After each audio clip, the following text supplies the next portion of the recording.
Après un prologue difficile, le team Direct Energy entame pour de bon son critérium du Dauphiné. Hier, les 4 km de montée ont laissé quelques traces, mais pas de quoi éroder la motivation des jaunes et noirs. Non, c'était assez dur quand même hier. Après, comme ça, première journée de course hier avec une montée aussi dure, c'était dur. Ouais. Donc après, aujourd'hui, ouais, ça va être la mise en jambe. Normalement, c'est arrivé au sprint, donc ça va faire du bien de prendre ses repères un peu. Ouais. Ah, déjà fatigué. Ouais, fatigué. C'était dur hier. Oh là là. C'était dur hier. Hein. Putain, Ouais, c'est dur. C'est dur comme sport. Oh, je sais pas comment ils font les professionnels. Ils font ça tous les jours en plus, c'est pareil. Tous les jours. Moi j'ai les enfants, le jardin, la maison. Ouais, c'est dur, hein. Pas le temps de rouler la semaine là. Pas facile. 30 minutes avant le départ, c'est l'heure du briefing. Tout le monde en a bien conscience, le Dauphiné, c'est la dernière grande répétition avant le Tour de France.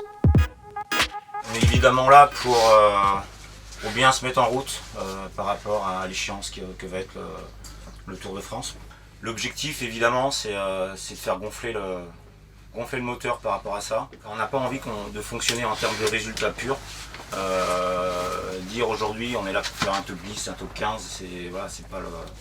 Je pense que c'est pas comme ça qu'il faut raisonner. Il faut simplement raisonner dans le sens où à la fin de ce Dauphiné, il faut que vous soyez quasiment tous opérationnels par rapport à notamment le championnat de France et le Tour de France.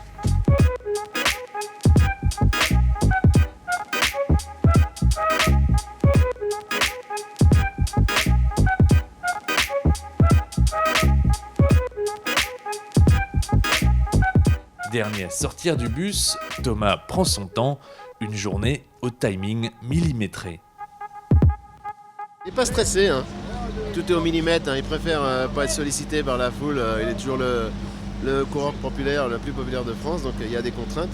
Et voilà, son réglage au millimètre, c'est d'arriver au dernier moment, partir quand le peloton part. Mais il y a 8 km de fictif, hein, donc il n'y a pas trop de risques. Et ça, on peut lui faire confiance. C'est de la gestion.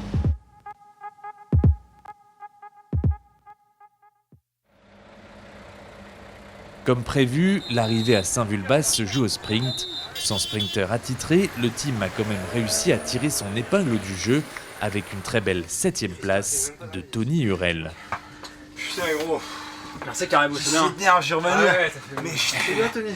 J'étais pas en dur. Ah mais c'est bien.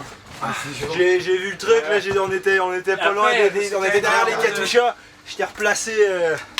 7ème, c'est quand même pas à la portée de toutes les bourses, hein, je Non, veux dire, en plus, attention. c'est pas 7 en rat, hein. Non, et puis en Sur plus, la photo, hein. Sur la photo. moi il m'a glissé à l'oreille qu'il aurait pu gagner ou faire 2, mais il voulait pas le casser le métier pour le coq. Ah, je sais pas le rôle de leader en fait.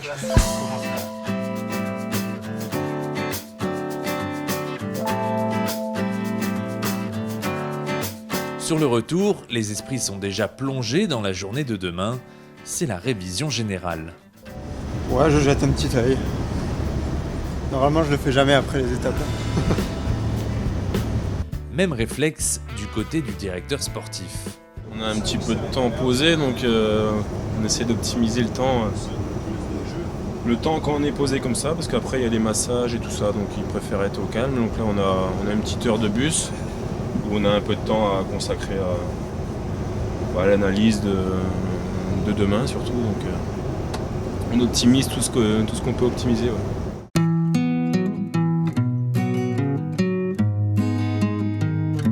L'homme de la journée, c'est lui. Avec sa 7ème place, Tony Hurel nous a montré ses qualités de sprinter. J'avais un peu la pression quand même, parce que bon voilà, je suis venu ici pour faire les arrivées massives, donc ouais, j'avais un peu la pression et bon, je suis content de mon résultat. Ça fait longtemps que j'avais fait un sprint pour moi, donc voilà, je pense que je suis à la place et donc content d'avoir fait un top 10 sur Dauphiné. Ouais. Demain, 168 km très vallonnés sont au programme. De quoi laisser s'exprimer, cette fois-ci, nos grimpeurs. Abonnez-vous et n'hésitez pas à lâcher un petit commentaire et si vous aimez les vidéos, appuyez sur le pouce en l'air.